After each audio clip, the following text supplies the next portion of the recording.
facilitar a leitura. Só serão respondidas perguntas identificadas. As recepcionistas recolherão as perguntas nos últimos minutos da exposição. Ao final da apresentação, o palestrante responderá sentado às perguntas mediadas pelo presidente do LIDE Pernambuco, jornalista Drayton Nejaim. Lembramos que a apresentação do ministro Gilmar Mendes está sendo transmitida ao vivo pelo www.lidpe.com.br e pelo nosso canal no YouTube. É com grande satisfação que convidamos para fazer sua exposição sobre o tema Brasil, Desafios para a Governabilidade, o ministro do Supremo Tribunal Federal e presidente do Tribunal Superior Eleitoral, Gilmar Mendes.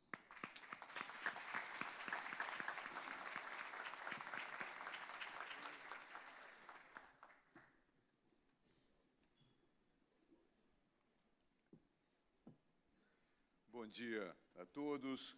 Cumprimentar meu anfitrião, Dr. Drayton Nejaim, cumprimentar meu amigo Jabas Vasconcelos, que me trouxe esse gentil convite para que pudesse aqui estar, prefeito do Recife, Geraldo Júlio, cumprimentar os demais integrantes da mesa, Herbert Bosques, Urbano Vitalino, Romeu Duarte, Cronenberga, Paulo Macedo, Yuri Romão, Paulo Pérez, cumprimentar a todos os senhores, deixar um abraço especial à minha amiga Mariel, cumprimentar a todos os senhores e dizer da alegria de poder estar aqui, de lhes falar algo sobre Brasil, desafios da governabilidade. Certamente, o tema é ultra atual, tendo em vista os desafios que se colocam e as perguntas que todos nós temos na cabeça diante dos impasses que se sucedem. Temos, certamente, um grande desafio institucional pela frente e em causa está até mesmo o modelo gerado em 1988. Devemos, desde logo, dizer com muita clareza que talvez as instituições venham dando sinais de resiliência. Mas eu diria também que essa resiliência tem limites. Talvez nunca, nesses anos todos, elas tenham passado por um tal teste como nós temos vivido. E vejam que essa Constituição, a Constituição de 88, diferentemente, por exemplo, de uma que é paradigma inclusive cultural, que é a Constituição alemã de 1949, essa Constituição não voou sempre em céu de brigadeiro. Já feita em 88, enfrentou uma inflação que todos se lembram, 89, 90, traduzida no chamado Plano Collor, que era de 84,32% ao mês. Os jovens não têm nem ideia do que isso representava. Em seguida, governo Collor, aquilo que não se esperava, crise no parlamento, corrupção, a grave crise chamada CPI do orçamento. E, em seguida, o impeachment do presidente Collor. Nós, não obstante, conseguimos reorganizar o país, fez-se o Plano Real e conseguimos saltar um grave obstáculo. Uma fuga para frente. A Constituição, que era extremamente detalhada e detalhista, reclamava mudanças. E o governo Fernando Henrique teve coragem, lucidez de fazê-las. Eu me lembro do meu amigo saudoso Roberto Campos, também meu co-estaduano, mato-grossense de Nossa Senhora do Livramento. ele dizia que essa Constituição parecia algo planejado por economistas. Chamava de queriam parir uma gazela e produzir um camelo. Não obstante todos esses aparentes defeitos, esse texto nos deu, até aqui, nós estamos prestes a comemorar no ano que vem 30 anos dessa Constituição, o mais longo período de normalidade institucional da vida republicana, o que é um dado positivo. Isso tem a ver com a Constituição? Certamente. Tem a ver com a capacidade de reforma e as reformas que foram feitas, as reformas econômicas. Alguém também já disse, um dos problemas da Constituição de 88 é que ela é de 88. Se for a de 89, governador Jarbas Vasconcelos, já teria os bons ventos do Muro de Berlim, da queda do Muro de Berlim. Mas nós também soubemos superar esses entraves e barreiras ideológicas e fizemos reformas liberalizantes. Procedemos à alternância de poder. Partidos com visões e forças com visões diametralmente opostas, nesses 30 anos, assumiram o poder, tanto no plano nacional, como também nos planos estaduais e locais. Isso é sinal de vitalidade da democracia. Muitas reformas foram feitas. Uma delas, de grande força institucional, que tem sido lembrada agora, feita no governo do presidente Fernando Henrique Cardoso, diz respeito à chamada civilização do Ministério da Defesa, a instituição do Ministério da Defesa com um comando civil, um dos graves problemas do Brasil e da América Latina.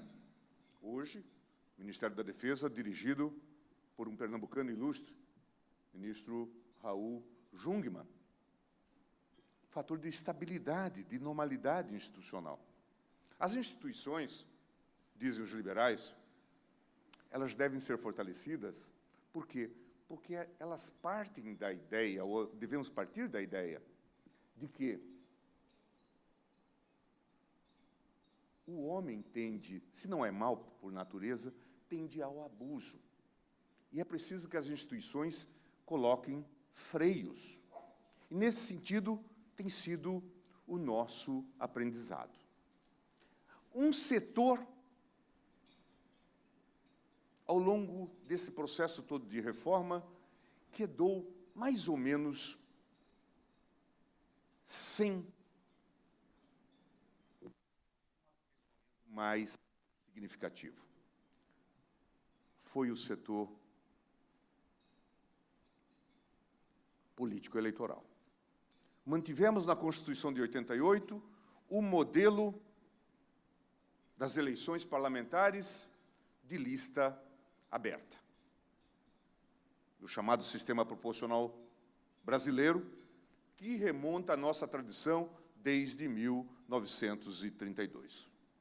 Mudamos alguma coisa, o sistema de eleições majoritárias, introduzimos a ideia do segundo turno nos municípios com mais de 200 mil eleitores, mas o sistema das eleições parlamentares subsistiu como dantes. Reformas foram tentadas nesse período. Inclusive, nos anos 90, o Congresso protagonizou uma importante reforma, que, diga-se de passagem, não foi efetivada, afinal, graças a uma intervenção, hoje devo dizer, desastrada de nossa parte, do Supremo Tribunal Federal. O Congresso introduziu, nos anos 90, como sabem, a chamada cláusula de barreira, tentando exatamente ferir de morte o sistema de multiplicação de partidos. Deu 10 anos para que esse modelo fosse implantado. Os partidos menores entraram com ações diretas no Supremo. O Supremo indeferiu as liminares pedidas e por uma dessas nossas disfuncionalidades, nunca mais se debruçou sobre o tema. Passados os 10 anos, esse período de vacácio, os partidos, como era esperado, que disputaram a eleição e não conseguiram ultrapassar a cláusula de barreira, voltaram ao Supremo pedindo a decisão de mérito. E agora o Supremo vem, inclusive com o meu voto, e declara a inconstitucionalidade dessa lei. E deita por terra, portanto, um esforço de anos de reforma. Todos nós que acompanhamos a vida pública e a vida política sabemos que o processo de reforma tem o seu momento, o seu impulso. Se esse esforço é ceifado, é castrado, você não retoma de onde você começou. A vida já está em outro ponto. O momento já é outro. E foi o que aconteceu. O Supremo até tentou fazer alguns consertos. Ao dizer que agora cessava o transporte, que a mudança de partido, e essa era uma sentença aditiva, ao contrário do que se dizia até então, poderia levar à perda do mandato. A não ser que a mudança de partido se desse para constituir. Foi a deixa para que se multiplicassem agora as legendas. Todos esses partidos que surgiram após a decisão. Foi quase que um convite para que os parlamentares deixassem os partidos e chegassem a outros partidos, janelas de oportunidades, tudo aquilo que os senhores conhecem. Portanto, nós acabamos por tumultuar esse processo. Não contribuímos para a governabilidade, ao contrário, agravamos a situação. Tivemos mais uma decisão nesse contexto, especialmente envolvendo o PSD, mas depois outros partidos, ao dizer, e aí volta uma imagem que está no jornal de hoje, nos jornais dos dias aí, que eu usei naquele julgamento do Tribunal Superior Eleitoral. Às vezes, nós, nos tribunais, temos que ou refletir mais, ou confiar determinadas matérias a quem tem competência para, sobre elas, deliberar. Inclusive, competência no sentido formal. Nós entendemos que, com a criação dos novos partidos, também haveria a chamada portabilidade.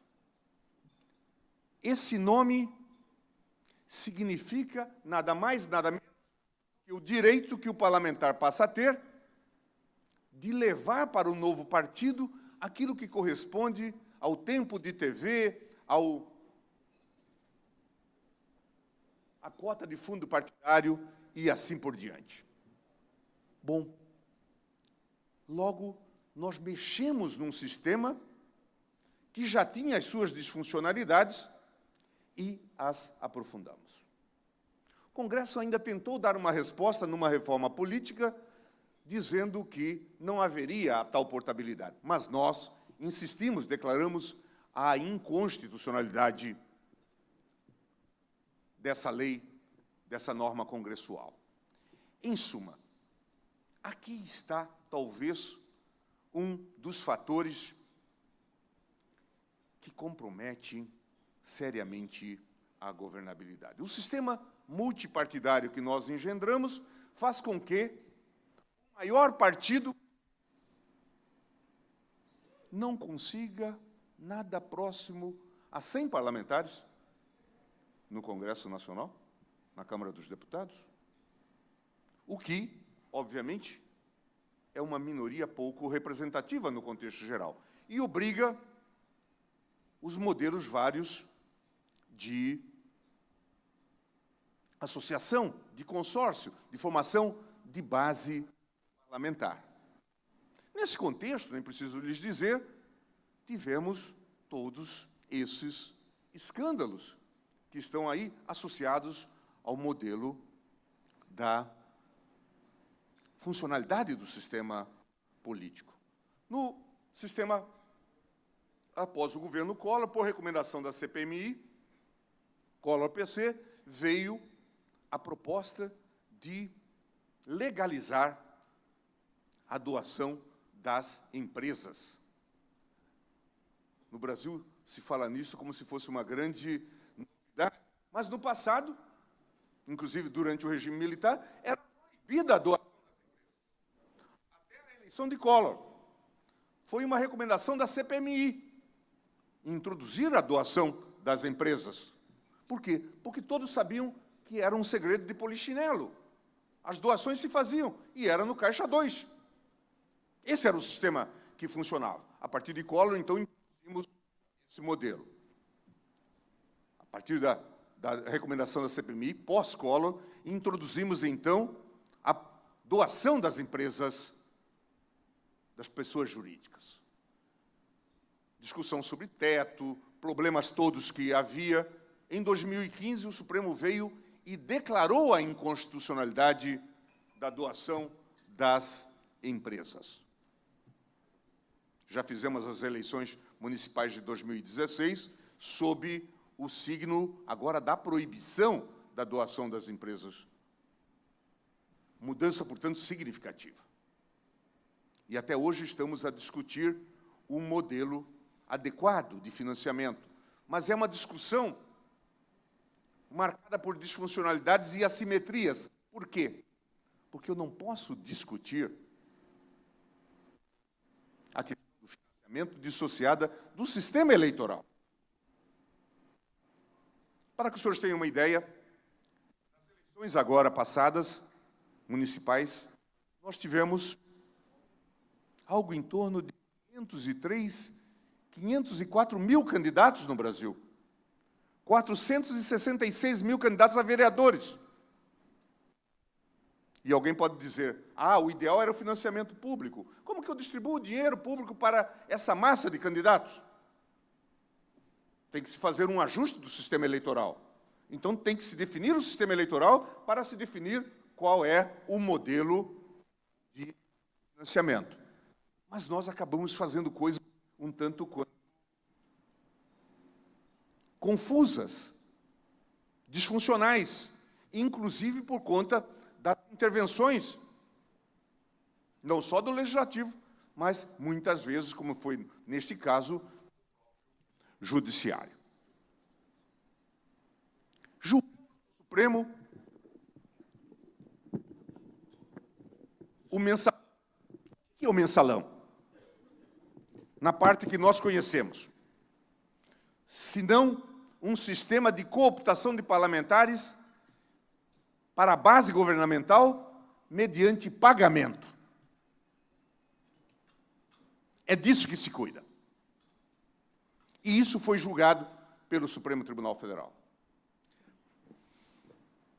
Enquanto nós julgávamos o mensalão, e nós enchíamos a boca no Supremo Tribunal Federal, dizendo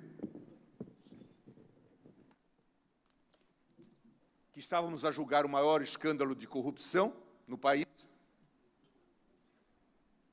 já se desenvolvia um sistema muito mais frondoso e muito mais significativo, que era o que é chamado o sistema petrolão. Para que alguém possa avaliar o que esse sistema representou, é difícil estimar quanto de recurso saiu, especialmente dos cofres da Petrobras, para financiamento do sistema político, partidário e outras cositas más, basta se ater-se a um símbolo. Um subgerente da Petrobras aceitou devolver 100 milhões de dólares. É a nova medida monetária. Um barusco, Dr. Drayton, significa 100 milhões de dólares. Portanto, o sistema tem dado sinais de disfuncionalidade, tem dado sinais de exaustão. O modelo de financiamento de partidos há muito está esgarçado.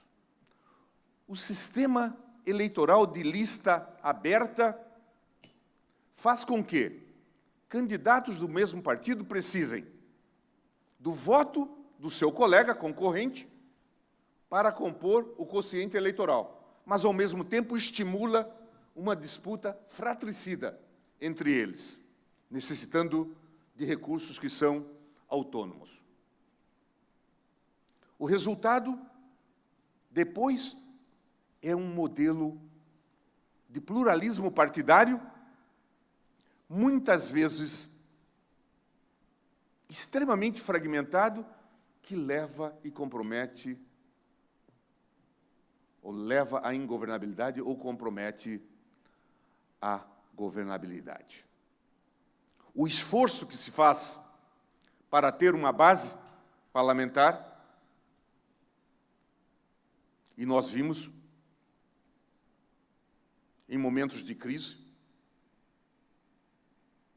e veja, eu falava no início aqui, tivemos um impeachment presidencial. Agora, já tivemos um segundo impeachment presidencial. Estamos ganhando o campeonato mundial de instabilidade já a esta altura.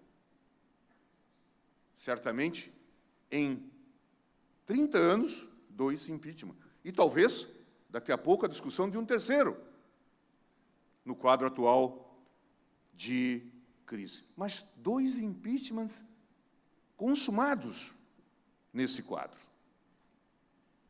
em função dessas disfuncionalidades. É claro que nós podemos olhar o copo meio cheio e meio vazio.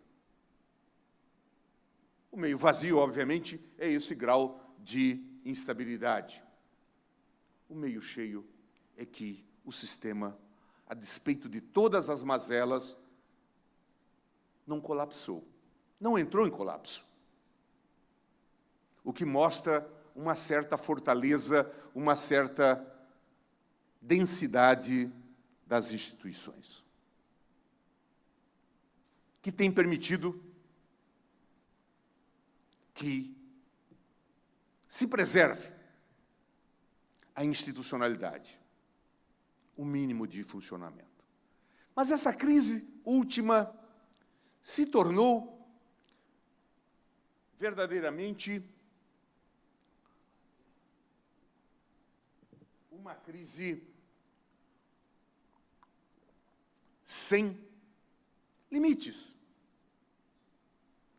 Porque se começa a fazer uma investigação,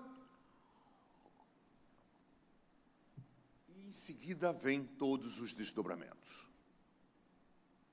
Eu já disse, e disse inclusive no julgamento que tivemos na semana passada, na semana retrasada, que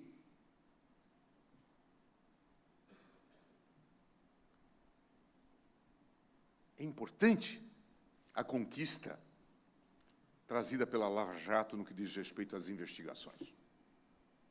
Mas eu disse também que ficava uma pergunta que nós vamos ter que responder no futuro. Porque um sistema dessa magnitude, dessa amplitude, primeiro pôde se estruturar? Essa é uma pergunta que temos que nos fazer. Por que não soubemos fazer instituições que evitassem esse tipo de prática? E aí tem a ver, certamente, por exemplo, com a presença do Estado na economia. O que faz com que, obviamente, haja essa situação de dependência do Estado. E num sistema politicamente débil, faz com que haja essa distribuição de benesses. Isso tem que ser discutido e rediscutido. Vamos criar os campeões nacionais. Para isso, temos recursos do BNDES. Como se obtém os recursos do BNDES? Mediante um modelo de compadrio. O que se vem revelando nessas investigações, abre-se conta para o partido tal ou para o partido qual, para fazer o que quiser. A partir do quê? De um percentual relativo à aprovação de uma medida provisória.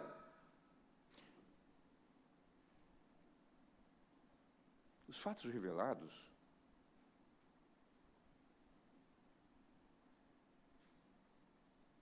fazem corar frade de pedra. Tudo que foi feito, se soube fazer nesses tempos todos. Mas isso revela um modelo patológico que precisa ser revisto. Quando os fatos são revelados, quando a gente narra isso para os estrangeiros, eles nos perguntam: como vocês ainda existem como nação? E realmente é uma boa pergunta. Porque, de fato, nós nos permitimos uma tal promiscuidade que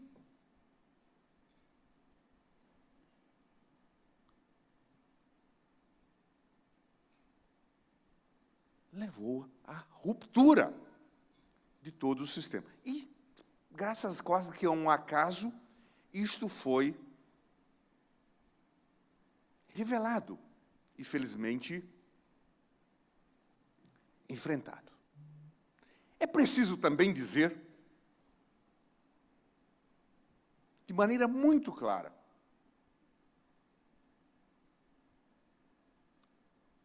que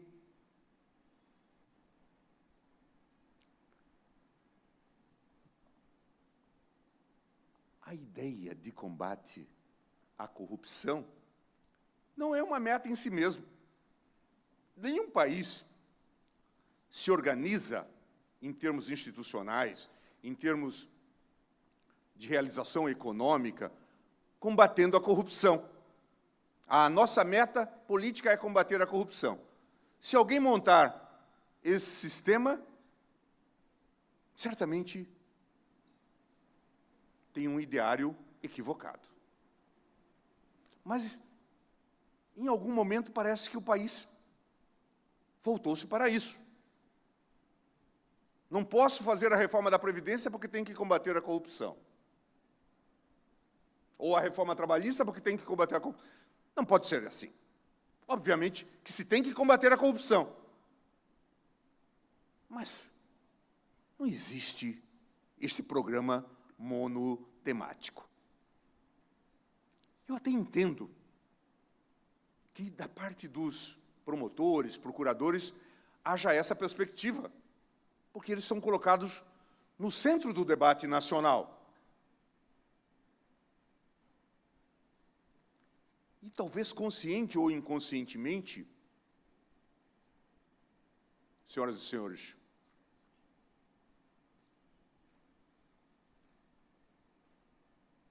eles tenham expandido as investigações para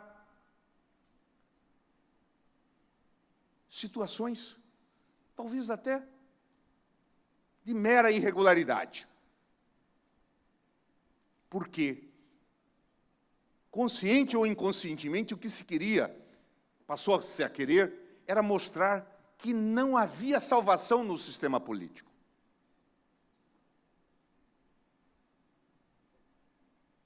A doação foi feita por Caixa 2. É crime. Mas o doador não aceitava fazê-lo pelo Caixa 1, mas é crime. E abre-se um inquérito.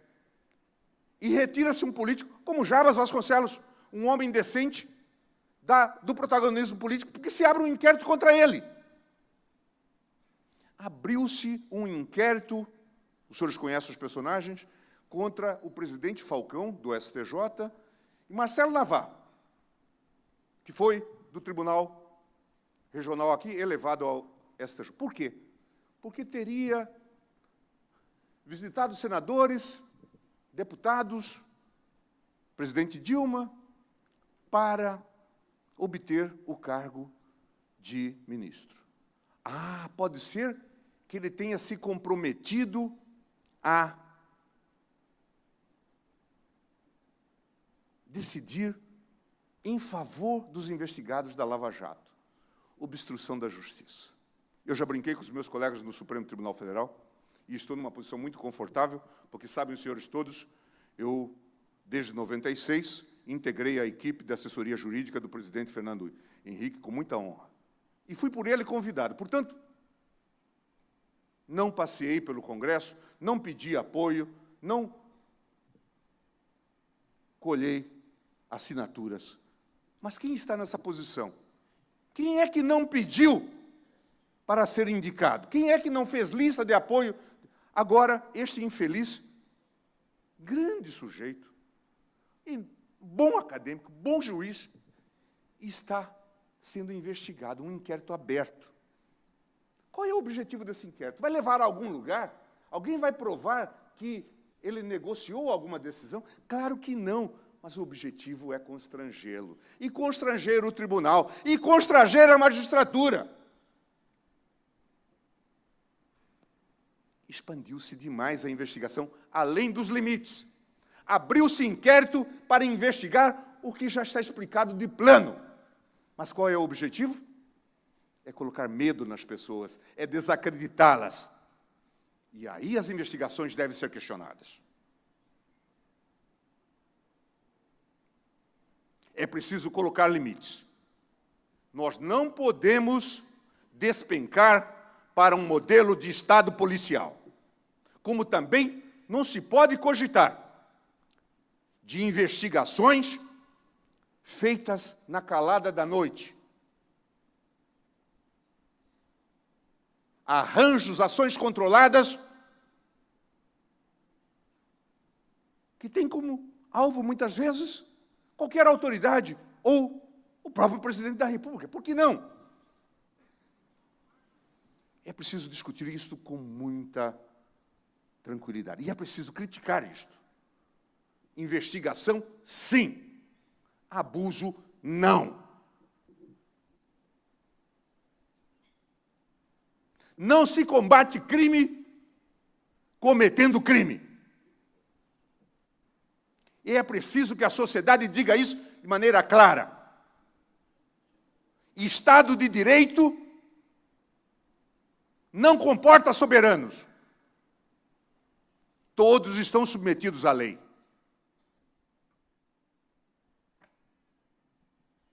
Nós tivemos no Supremo Tribunal Federal um juiz que conduziu esse processo da Lava Jato, o ministro Teori Zavascki, de saudosa memória, que atuou com muita parcimônia. Era um homem, como os senhores hão de se lembrar, era um tipo casmurro, homem fechado. Mas, nas suas conversas conosco, e eu tive a honra de ser seu amigo e de ter convivido com ele por longo tempo na segunda turma, ele dizia dos cuidados que se tinha que ter com esses impulsos acusatórios. Os senhores vão de se lembrar, havia um pedido para que o ministro Teori afastasse ou levasse ao tribunal o afastamento do presidente da Câmara, Eduardo Cunha.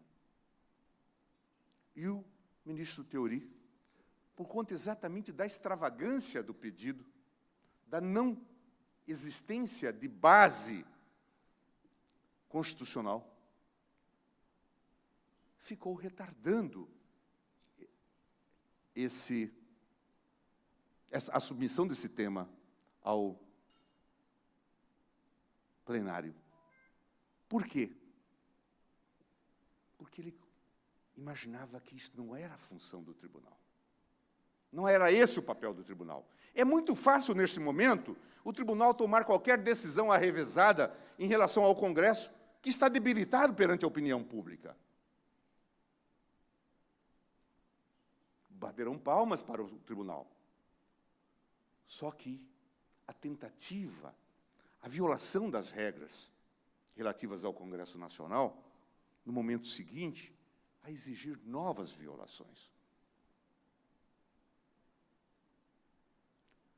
O ministro Teori só trouxe esta questão ao plenário quando um outro ministro conseguiu pautar uma questão idêntica.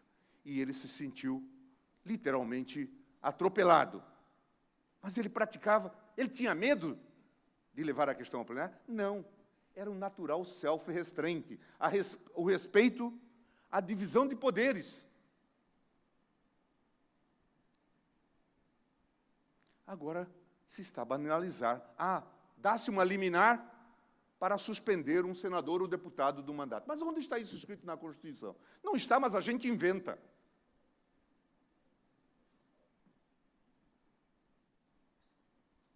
A autoridade nossa está na lei. Nós não recebemos mensagem divina. Mas eu estou adotando uma doutrina singular. É o neoconstitucionalismo, ou seja lá o que for. Isso pode ser chamado de uma doutrina da malandragem constitucional. Não tem nada a ver com aquilo que nós sabemos. Se nós deixamos de aplicar a lei, nós perdemos a razão. Por isso que nós temos que ter cautela. Era o Rui que dizia: se a lei cessa de proteger os nossos adversários, virtualmente cessa de nos proteger. Se a interpretação que nós adotamos, e as lições estão aí na história, não precisa ir à Revolução Francesa, vale hoje para os nossos adversários, valerá amanhã para nós. É preciso, portanto, que, nesse momento conturbado da vida nacional, nós façamos uma reflexão. E pensemos com seriedade na defesa das instituições. Não ficar aquém da Constituição, mas também não ir além. É preciso que se respeite o Congresso Nacional. É preciso que se respeite a política. Vamos abominar, sim, as más práticas. Mas não se faz democracia sem política e sem políticos. E isso precisa ser reconhecido, e reconhecido pelas instituições. Ministro, quem sabe um governo de juízes ou de promotores. Deus nos livre disto. Deus nos livre disto. Os autoritarismos que nós vemos aí já revelam que nós teríamos não um governo, mas uma ditadura de promotores ou uma ditadura de juízes. Isso.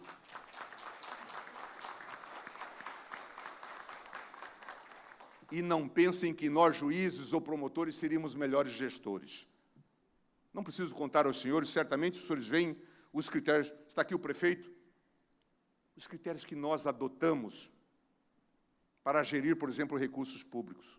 Falei isso no julgamento. Não são melhores e talvez sejam piores do que aqueles adotados na vida política geral. Nós hoje, por exemplo, temos uma decisão do Supremo de um juiz que manda pagar auxílio moradia, inclusive para quem tem casa, para todos os juízes do Brasil. Isto custa 800 milhões de reais por ano. Nunca a decisão foi ao Supremo, nunca foi ao plenário. E está sendo pago a todos os juízes, mimetizando o que já se paga a promotores. Ninguém cumpre teto, só o Supremo.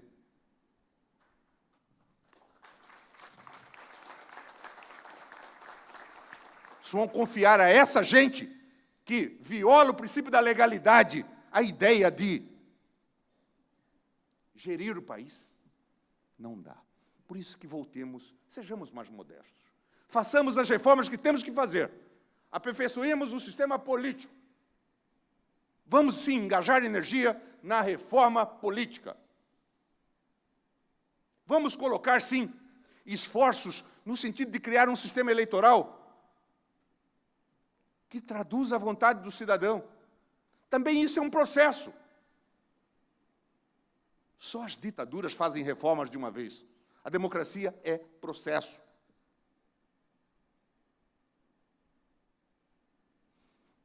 Façamos esses esforços.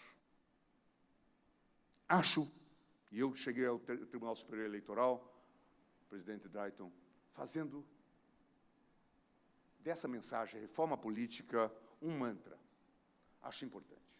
Precisamos investir energia nesse processo.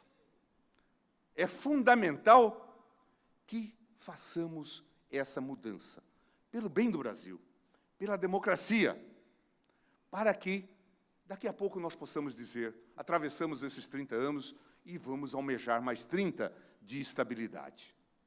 Porque, apesar dos pesares, dos nossos desconfortos, das nossas idiosincrasias, nós chegamos até aqui, num quadro de liberdade. Não vamos deixar isso ser conspurcado. Vamos legar aos nossos filhos e netos algo melhor do que nós recebemos. Esse tem que ser o nosso compromisso. Mas também não vamos acreditar em fórmulas ilusórias. Eu me lembro agora, e estou prestes a encerrar,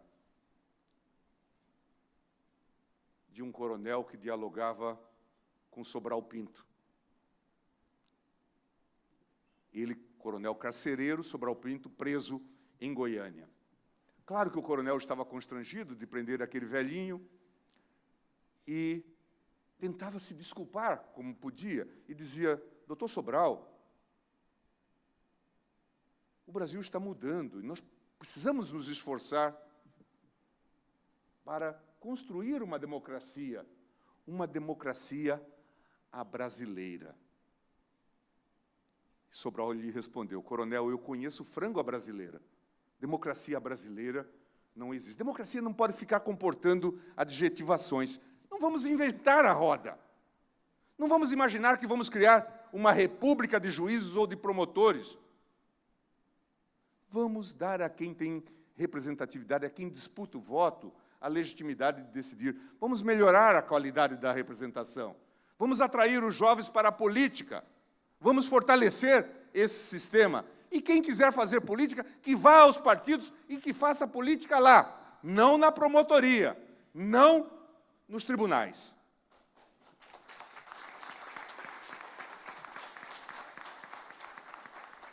Agora eu encerro de verdade.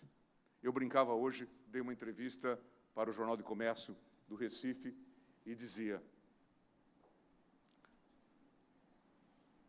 para aqueles que imaginam que o judiciário poderia se substituir aos gestores públicos eleitos pela política e pela eleição, pela manifestação do povo, eu me lembrava de uma frase de um célebre austríaco, Hayek.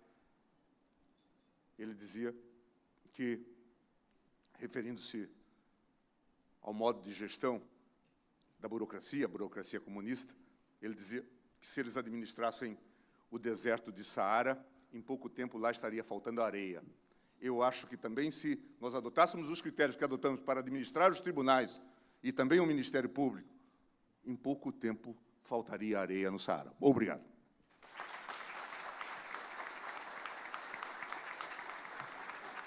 Obrigado ao ministro Gilmar Mendes por sua explanação.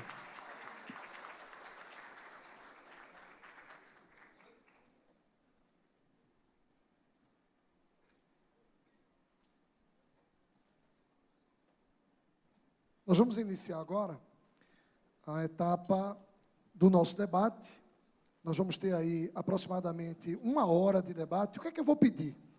Primeiro eu vou agradecer a presença da imprensa, meus colegas da imprensa, agradecer a presença de todos aqui e pedir à bancada debatedora que tenha a percepção, o sentimento de que na plateia nós temos muitos empresários, gestores públicos que não são membros do judiciário ou pessoas que ocupam atividade profissional no setor jurídico. Fazer essa lembrança aos senhores.